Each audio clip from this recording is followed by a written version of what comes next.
संबंध पहले दो श्लोक में यज्ञ द्वारा देवताओं का पूजन करने वाले सकामी मनुष्य के देव पूजन का फल आगमन बतलाकर अब भगवान उनसे बिन अपने अनन्य प्रेमी निष्काम भक्तों की उपासना का फल उनके योग क्षेम वहन करना बतलाते हैं।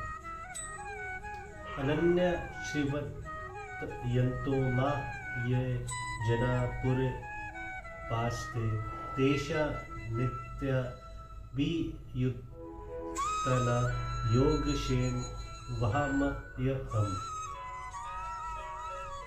जा अन्य प्रेमी भक्तजन मुझ परमेश्वर को निरंतर चिंतन करते हुए निष्काम भाव से भजते हैं, उन नित्य निरंतर मेरा चिंतन करने वाले पुरुषों का योगक्षेम में मैं स्वयं प्राप्त कर देता हूँ। अनन्य पद कैसे भक्तों का विशेषण है, जिनका संसार के समस्त भोगों से प्रेम हटकर केवल मात्र भगवान में ही अटल और अचल प्रेम हो गया है। भगवान का वियोग जिनके लिए असह्य है, जिनका भगवान से बिन दूसरा कोई भी उपास्य देव नहीं है और जो भगवान को ही परम आश्चर्य, परम गति और परम प्रेमा सब मानते हैं, ऐसे अनन्य प्रेमी अब एक निष्ठ भक्तों का विशेषण अनन्य पद है। यहाँ माम पद किनका वाचक है और उनका चिंतन करते हुए निष्काम भाव से भजन करना क्या है। यह नाम माम पद सगुण भगवान पुरुषोत्तम का वाचक है।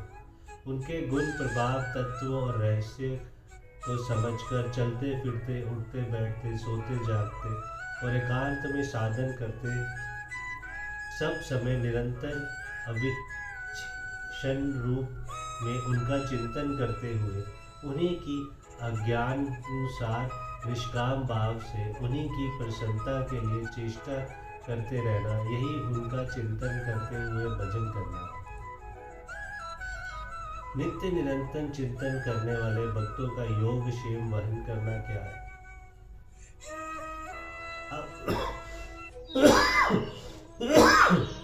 अप्राप्त की प्राप्ति का नाम योग और प्राप्ति की रक्षा का नाम क्षेम है। अंत भगवान की प्राप्ति के लिए जो साधन उन्हें प्राप्त है, सब प्रकार के विघ्न बाधाओं से बचाकर उसकी रक्षा करना और जिस साधन की कमी है उसकी पूर्ति करके स्वयं अपनी प्राप्ति कर देना, यही उन प्रेमी भक्तों का योगक्षेम चलाना है। भक्त प्रहलाद का जीवन इसका सुंदर उदाहरण है।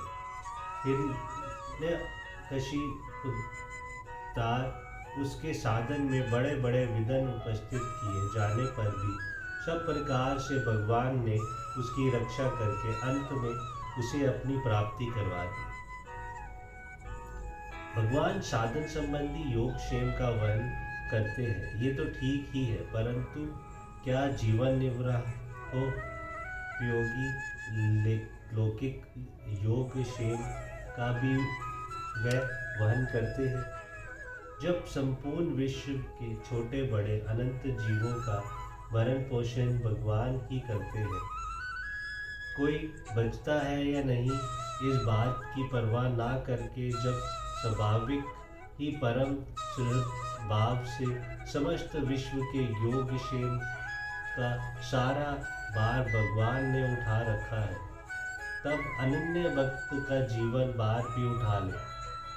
इसमें तो कहना ही क्या है। बात ये है कि जो अनन्य भक्त नित्य निरंतर केवल भगवान के चिंतन में ही लगे रहते हैं, भगवान को छोड़कर दूसरे किसी भी विषय की कुछ भी परवाह नहीं करते, ऐसे नित्य मुक्ति भक्तों की सारी देखभाल भगवान ही करते हैं। जैसे मातृ प्राणाय छोटे शिशु केवल माता को ही जानता है, उसकी कौन कौन सी ऐसी वस्तुएं हैं जिनकी रक्षा होनी चाहिए और उसे कब किन किन वस्तुओं की आवश्यकता होगी, इस बात की वह कभी कोई चिंता नहीं करता। माता ही ये ध्यान रखती है कि उसकी कि कौन कौन सी वस्तुएं संभाल कर रखनी चाहिए। माता ही ये विचार करती है कि इसके लिए कब किसी वस्तु की आवश्यकता होगी। माता ही उन वस्तुओं की रक्षा करती है तथा ठीक समय पर उसके लिए अवश्य वस्तु का प्रबंध करती है। इसी प्रकार नित्य भक्ति युक्त अनन्य भक्त के जीवन में लौकिक या पारंपरिक किस किस वस्तु की रक्षा आवश्यक है और किस किस की प्राप्ति आवश्यक है, इसका निश्चय भी भगवान करते हैं और उन प्राप्त वस्तुओं की रक्षा तथा अप्राप्त की प्राप्ति भी भगवान ही करा देते हैं। जय श्री कृष्ण। जो मातृ प्राण बालक माता की देख रेख में होता है, माता जैसे बच्चे की बुद्धि की ओर ध्यान न देकर उसका जीव जिसमें वास्तविक हित होता है वही करती है। उससे भी बहुत बढ़कर भगवान भी अपने भक्तों जिसमें यथार्थ हित होता है वही करते हैं। ऐसे भक्तों के लिए कब किस वस्तुओं की आवश्यकता होगी और किन किन वस्तुओं की रक्षा आवश्यक है, इसका निश्चय भगवान ही करते हैं और भगवान का निश्चय कल्याण से ओतप्रोक्त होता है और भगवान ही रक्षा तथा प्राप्ति पार वहन करते हैं। लौकिक परमात्रिक का कोई प्रश्न है ही नहीं तथा ना अमुक वस्तु की प्राप्ति या प्राप्ति का प्रश्न है। जिन वस्तुओं के प्राप्त होने में या रहने में मनुष्य भगवान को भूलकर विश्व भोगों में फंस जाता है, जिनसे वस्तु उसके योग क्षेम की हानि होती है, उनका प्राप्त ना होना और ना रहना ही सच्चे योग क्षेम की प्राप्ति है।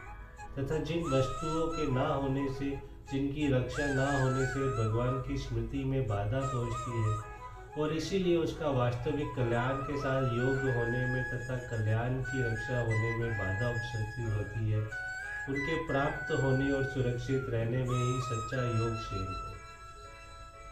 अनन्य नित्य वियुक्त भक्त के वास्तविक कल्याण का और सच्चे योग क्षेम का भार भगवान वहन करते हैं। इसका तात्पर्य ये है कि उसका कल्याण के साथ योग किन वस्तुओं की प्राप्ति है और किन के संरक्षण में है, इस बात पर लक्ष्य रखते हुए भगवान ही स्वयं उनकी प्राप्ति करता है और भगवान ही उनकी रक्षा करते हैं, चाहे वह लौकिक हो या साधन संबंधी।